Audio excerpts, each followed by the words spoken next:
Olá, ouvintes do canal da Apoio. Eu sou a Márcia Chorro e este é mais um programa da série Sem Segredos. O podcast de hoje é Terapia Ocupacional. Quem precisa? Para falar sobre este assunto, convidamos a terapeuta ocupacional Renata Fischer, especialista em gerontologia e saúde funcional, mestranda em terapia ocupacional na Universidade de São Paulo. Seja bem-vinda, Renata. É um prazer contar com a sua participação aqui no Sem Segredos. Primeiramente, quero agradecer, Márcio, o convite. É um prazer falar da minha profissão e também esclarecer as possíveis dúvidas relacionadas à terapia ocupacional, tanto quais são as especificidades da profissão, quanto também sobre o público-alvo. Que bom ter você aqui, Renata. E eu começo perguntando, o que é terapia ocupacional? Bom, vamos lá. A terapia ocupacional, que a gente chama de TO, é uma profissão da área da saúde e também da ocupação. Ela realiza um tratamento através de uma atividade, né? De uma ou mais atividades.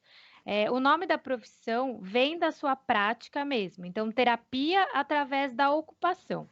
Aqui no Brasil, acabou sendo mais usado o termo de atividade e não de ocupação.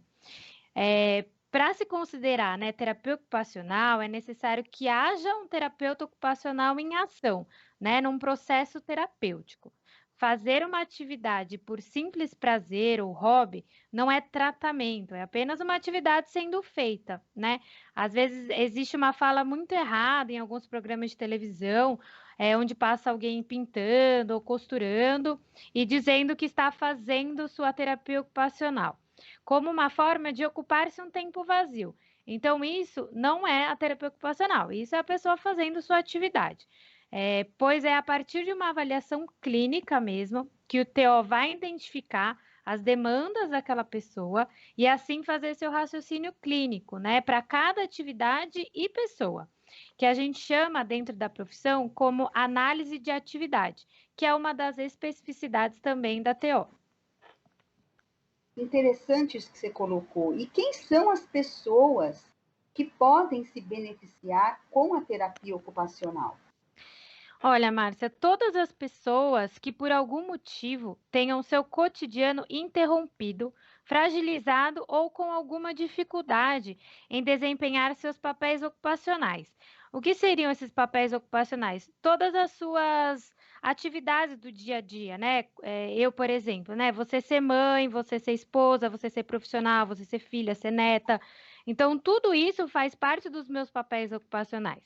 Então, desde uma questão física a uma questão social que pode limitar a participação social, ou dificultar a execução das tarefas daquela pessoa, né? Como também questões mentais ou cognitivas. E sabemos que o processo do envelhecimento traz consigo mudanças e algumas delas podem sim interferir no cotidiano da pessoa. Mas vale lembrar que o envelhecimento não quer dizer um processo de doença. Usamos o termo de senescência para falar de um processo natural de envelhecimento, com suas mudanças já esperadas. E o termo de senilidade, quando há sim uma doença, né, uma ou várias doenças nesse processo, que podem limitar e que aí sim elas vão precisar de um tratamento específico. Muito importante você colocar essa questão do envelhecimento, porque o público dá apoio, uma grande maioria desse público, são cuidadores de idosos. Então, eu gostaria que você dissesse como que um cuidador pode perceber que a pessoa cuidada precisa de terapia ocupacional. Assim, quando esse cuidador percebe que aquele idoso precisa de ajuda para fazer alguma atividade do seu dia a dia, é onde cabe uma avaliação do terapeuta ocupacional.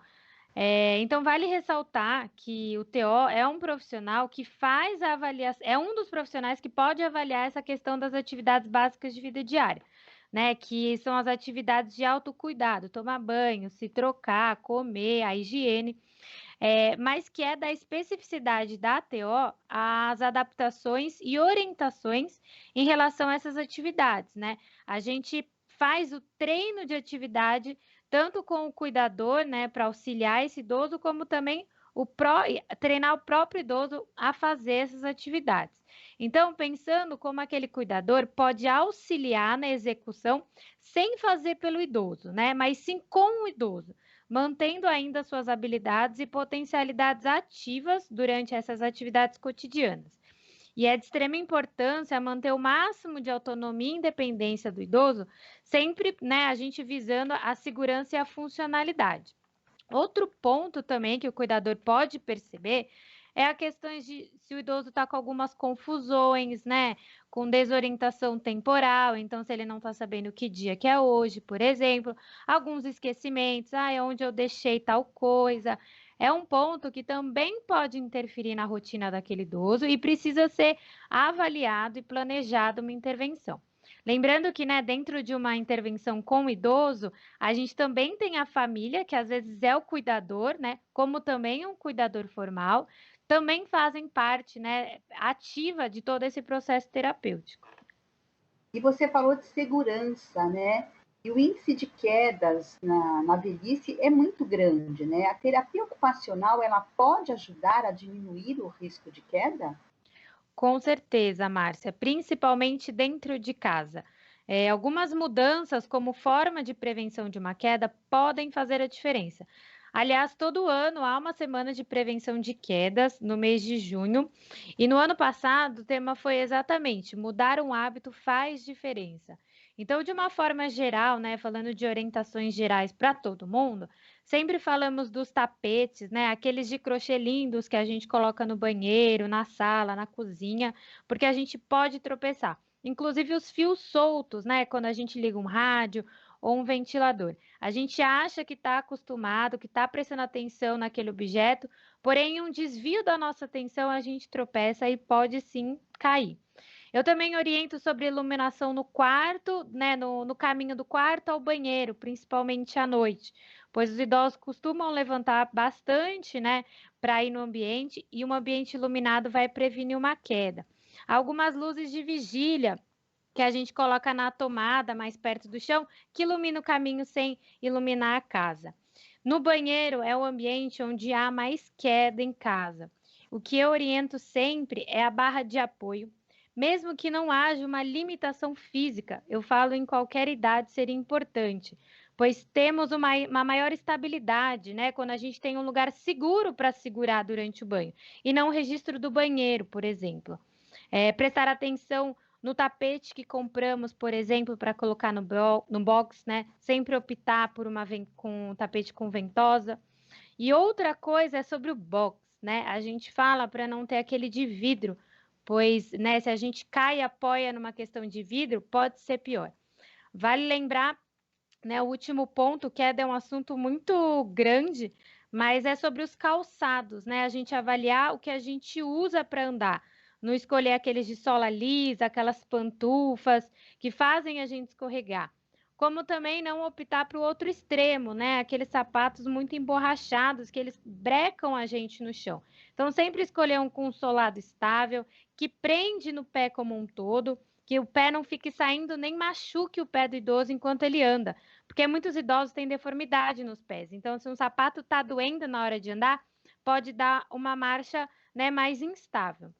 Então, aqui vale lembrar, falar, Márcia, que são orientações bem gerais, que cada caso, cada domicílio, a gente vai avaliar de uma forma individualizada, porque cada casa vai ter um tamanho, a condição social e financeira daquela família vai ser diferente, mas vale uma orientação geral dessas.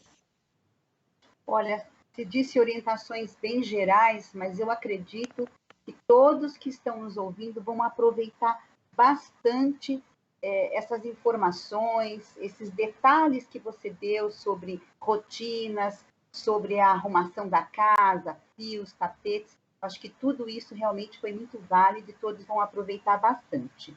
Bem, eu conversei com a terapeuta ocupacional Renata Fischer, especialista em gerontologia e saúde funcional. Muito obrigada, Renata, por aceitar o convite. Mais uma vez eu te agradeço e por nos trazer tantas informações importantes. Muito obrigada, Márcia, mesmo por ter conversado, né, pelo convite. Parabéns por todo o trabalho no apoio. Espero ter esclarecido, né, as dúvidas sobre minha profissão e sobre essa relação de cuidado com os idosos. Abro aqui espaço, né? Eu tenho uma página na rede social chamada O Ser no Envelhecimento, né? Então vocês vão me achar com o arroba, aquele azinho, né? O Ser no Envelhecimento, que eu trago sobre, né, terapia ocupacional, mas também sobre conteúdos relacionados ao envelhecimento, com indicação de filme, de livros. Muito obrigada novamente. Olha, e eu visitei sua página já várias vezes, viu? Realmente eu também recomendo @o Ser no Envelhecimento. Ela é muito rica em informações, muito agradável de se visitar. Fica aqui a recomendação e eu aprovei demais todo o conteúdo que você colocou ali, porque o processo de envelhecimento envolve todos, né? Não só os idosos, mas todos nós precisamos aprender a cuidar do nosso próprio envelhecimento. E fica aqui também um convite para você que está nos ouvindo, que ainda não se inscreveu no canal da Apoio, faça isso. Entre no site apoio-saudebemestar.com.br, conheça mais sobre os nossos trabalhos e os nossos canais de comunicação. Lá no YouTube você pode se inscrever, curte, ouvindo esse nosso bate-papo, você deve curtir, por favor, e também acionar o sininho para você receber notificações dos futuros conteúdos. Então, Renata, fica aqui o meu grande beijo, meu grande abraço, muito obrigada.